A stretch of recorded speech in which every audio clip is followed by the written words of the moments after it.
Hello மக்களே, this is Sivakami சேவகஞ்செட்டி. இன்றைக்கி என்னோடய ஃபர்ஸ்ட் ட்ரை பால் கொழுக்கட்டை ட்ரை பண்ண போகிறேன். அதை எப்படி பண்ணுறதுன்னு பார்க்கலாம்.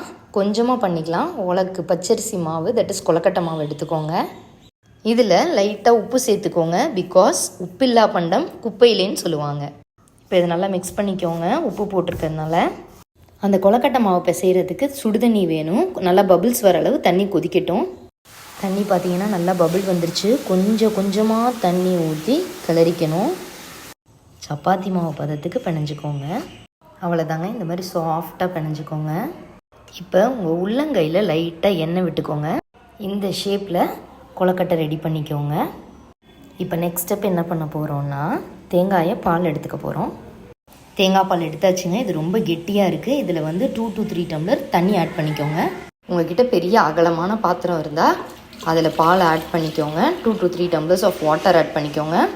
பால் கொழுக்கட்டைக்கு வெல்லம் ரொம்ப முக்கியங்க. வெல்லத்தை நல்லா இந்த மாதிரி இடித்து அந்த பால் சேர்த்துருக்கோம் பார்த்தீங்களா, அதில் இதை சேர்க்கணும். இந்த தேங்காய் பாலில் வெல்லத்தை சேர்த்துருங்க. அடுப்பை ஆன் பண்ணாதீங்க. இப்போ இந்த மாதிரி கரண்டி வச்சு வெல்லத்தை நல்லா பாலில் மெல்ட் பண்ணிக்கோங்க.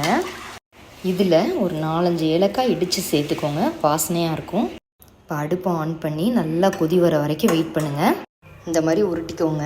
இப்போ இது நல்லா கொதி வந்துருச்சு. இந்த ஸ்டேஜில் கொழுக்கட்டையை நல்லா உதுத்து விட்டு இதில் போடுங்க. கொழுக்கட்டையெல்லாம் உள்ளே இருக்குது. நல்லா வேகட்டுங்க. கொழுக்கட்டையெல்லாம் நல்லா வேகணும். இது பார்த்தீங்கன்னா நல்லா கொழுக்கட்டை வெந்துருச்சு. இப்போ அடுப்பை ஆஃப் பண்ணி கொஞ்சம் நேரம் க்ளோஸ் பண்ணி வச்சுருங்க, ஒரு 10 நிமிஷம். அவ்வளோதாங்க, ரெடி ஆகிடுச்சு சுட சுட சுவையான பால் கொழுக்கட்டை.